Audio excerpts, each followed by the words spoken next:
Hey, good morning everybody. Matt Zerby here from Wasco Nursery.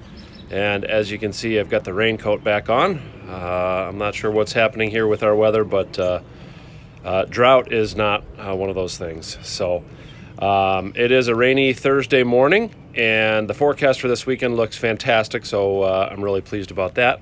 But I have had a lot of people asking me about boxwood problems, and so I thought I would go over to one of my neighbor's house and look at some boxwood issues and talk to you a little bit about them. So I'm going to go ahead and turn the camera around. And okay, here we go. So shout out to my friends Kang and Tessa for allowing me to use their boxwood as my demonstration. And so you can kind of see a hedge of boxwood along here. Kang has already trimmed off a lot of the tips. You can see those laying on the ground. And then you can kind of see what's left of the hedge here. Okay. First of all, some boxwood in our area just get winter burn. So I'm going to kind of just point out a little bit of what I call bronzing.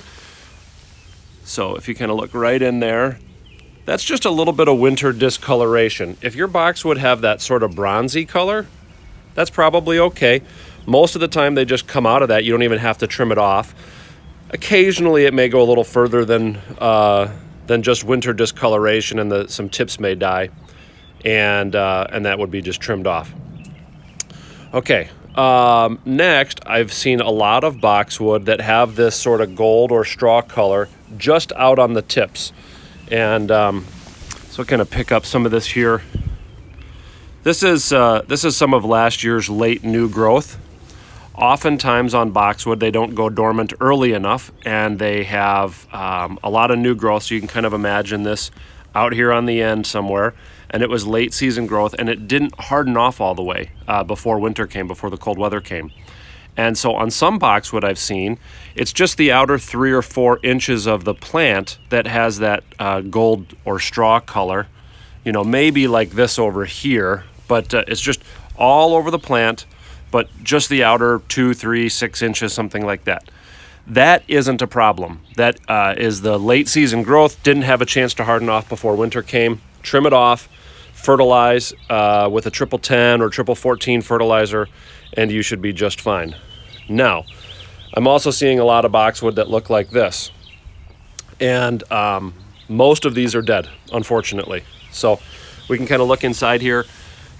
There's no green left in this plant. It's dead all the way down. What I've noticed is that on most of the boxwood that have this this golden straw color, the majority of the way through the majority of the way through the plant, you'll notice that there's some significant bark damage. It's kind of hard to stick the camera down in there and show you, but I've noticed that a lot of them, the bark has either peeled off or, you know, probably more likely cracked off or exploded off. I believe it's weather related. It has to do with freezing and thawing and some of the kind of these crazy polar vortex things that we had going on, along with some of the you know, late cold bursts, things like that, and the plants just couldn't handle it. Specifically, some of the less hardy varieties. You know, people always ask me about boxwood. And, you know, they can find some of these less expensive varieties at Home Depot or wherever. And the issue is that not all boxwood are hardy for our area. In fact, there's literally, you know, dozens and dozens of varieties of boxwood. And I would say there's only 3 or 4 that actually do well in northern Illinois. So Green Velvet, Green Mountain, Chicagoland Green, and Northern Charm. Those are all good Chicago weather hardy boxwood. That's not to say if you have one of those, you didn't have any winter damage this past winter, because it was pretty severe. But I haven't yet to see a hedge of Green Velvet or Chicagoland Green or Green Mountain, for that matter, that looks like this after the winter. I've seen some here and there with a little bit of winter damage, you know, something that may have to be pruned out. But I have not seen anything like this where you're going to have to replace an entire hedge. You know, yes, these couple of plants here are in decent condition, but that whole stretch is going to have to be replaced. That one would have to be replaced. So at this point, you've got to replace the whole line. The Chicagoland Green, Green Velvet varieties, those are going to be your lower, more rounded varieties. Green Mountain is a little bit more upright. So if you're interested in making a taller hedge or a cone-shaped or pyramidal boxwood, I would recommend Green Mountain. If you're looking for a lower hedge, Chicagoland Green and Green Velvet are great. But unfortunately, if you've got that straw color going and it goes at least, a third or halfway through the plant, your only option is to cut it all the way down to wherever you see green, which in some cases I've seen it just below the snow line or just above the ground. The ground offers enough warmth or protection that a few lower stems survived.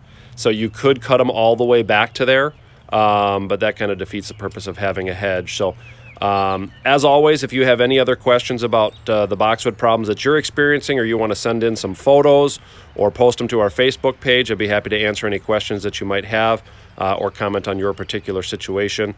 But we do have a great selection of boxwood in stock. We do carry those varieties that I mentioned, and as always, every tree and shrub that we sell, including boxwood, comes with a 1-year 100% guarantee if you buy them from us, and a 3-year guarantee if we do the installation for you. So you don't have to worry about things like this when you buy from us. So I hope that helps. Look forward to receiving some photos and answering any questions that you might have. And hopefully we'll see you at the garden center this weekend because, like I said, it is going to be a beautiful weekend, dry for what looks like 4 days in a row, and upper 60s and maybe even hitting 70. So hopefully after today we've kind of turned the corner into spring, and look forward to seeing you in the garden center. Take care.